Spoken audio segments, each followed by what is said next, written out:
So you have made it. Hats off to you. You are now 10% body fat. You have followed the advice. You have beaten fucking 90% of the human race, and you have six-pack abs, and you are 10% body fat. Good to go. Now the question may be, what do you do next? You're 10% body fat. Now what? In this video, we're going to teach you how to approach a lean bulk. With the image on the front is a example client that we did. It was around 6 months worth of improvement, and as you can see, still managed to keep, well, I would say visible abs, right? Pretty sure, but he looks a lot fuller. Both taken in the gym, one with a bit of a suntan, one without a suntan.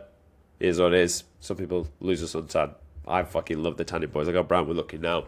So we're going to roll straight into this video.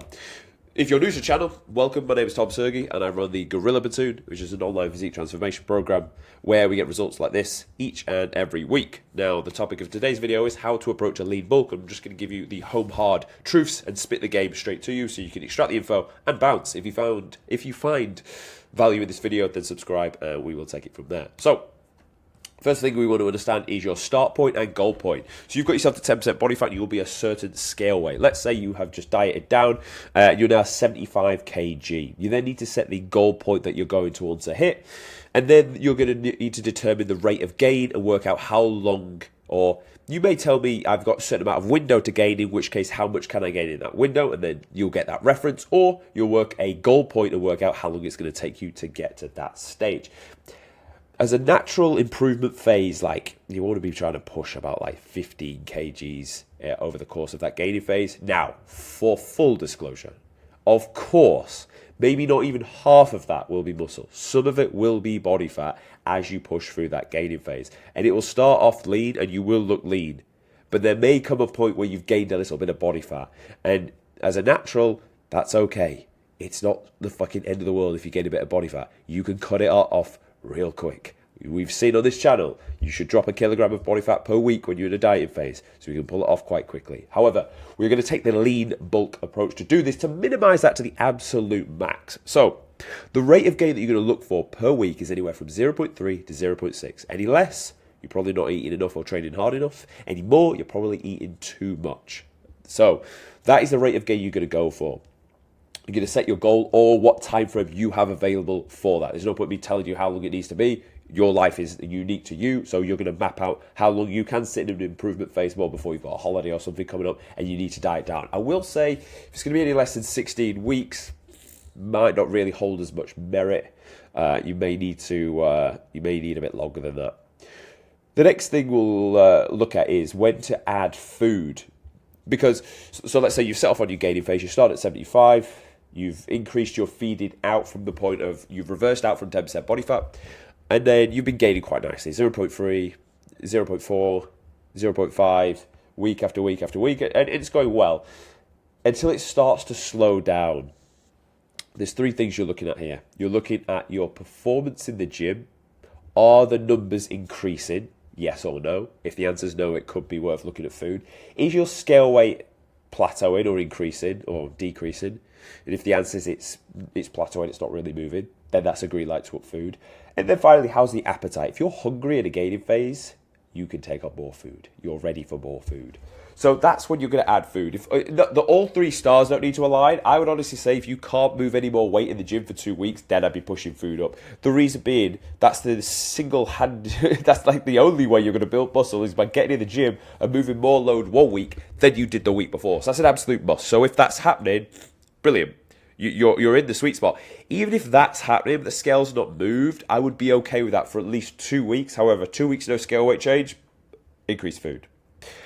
How do we increase food and in what macro order? We will increase food by 200 calories, roughly per se. It will depend on the size of the person, but as a rough rule of thumb, 200 calories, 50 grams of carbohydrates. Carbohydrates will go up first because they will drive performance in the gym. Carbs are sacred. People love to shit on carbs in the modern day. They say it gives you brain fog. They say it turns you retarded. Honestly, I did a full gaining phase and was able to still pump out results week in, week out, do my check-ins, whatnot, deliver a YouTube video every day. I think it just depends on the person and their will to actually operate. But I do half understand what you're saying, but you just need to time it right. So the macro order to increase your calories from will be, first of all, carbohydrates. However, you will get so far into the gaining phase when you're already eating a shit ton of carbs, then look at dietary fats.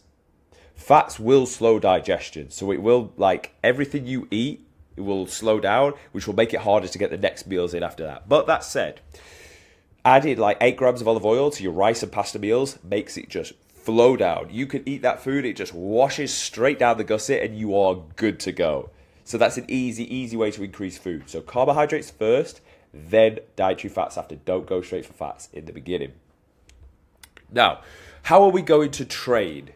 And you notice I've said versus fat loss, because if you were dieted down for fat loss, as you get to the depths of the diet, I would actually tell you to reduce the sets, but do not drop the intensity. The reason being, you only have a certain amount of fuel and glycogen when you're dieted down. So if you're going to do 4 sets of 8 to 12, you're in this space here. You're not quite breaching high enough that you need to in order to break through, in order to stimulate new muscle or maintain the highest point of muscle you achieved. So you're in this space and you're burning. This still takes energy. This still takes fuel. This still takes glycogen.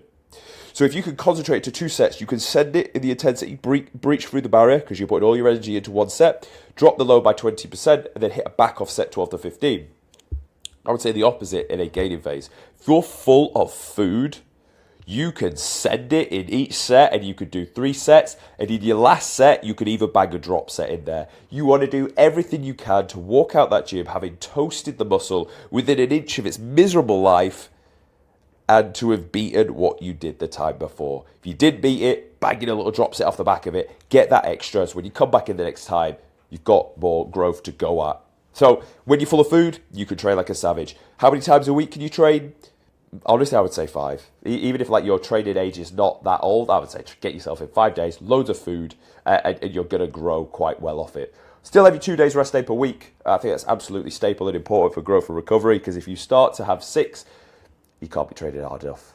Like, if you come and train with me, there's no way we're doing 6 days a week. We've absolutely fucking toasted. You will hate your life very, very quickly.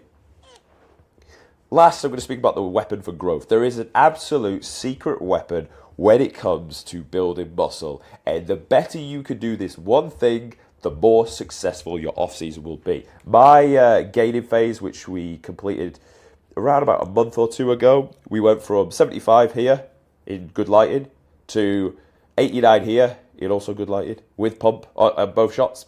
From February up until end of September, touching into the mid-October space. The reason for that is because I got 9 hours sleep, pretty much like I would say at least 6 out of 7 nights per week. So the reason I was able to grow was honestly down to my ability to sleep.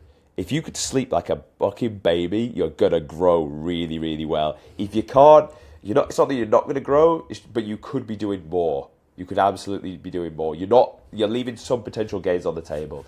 And to be honest, sleep is important for whether you're dieting, whether you're in a gaining phase, whatever it is you're doing. It's mission critical. And it doesn't sound as sexy for me to say, but it honestly means a hell of a lot. It really, really does. So that is how I'd approach getting you up through a gaining phase. And then ultimately you may end up in the space I did, which is ready for a cleanup phase, which is what we're in now. When is a cleanup phase necessary?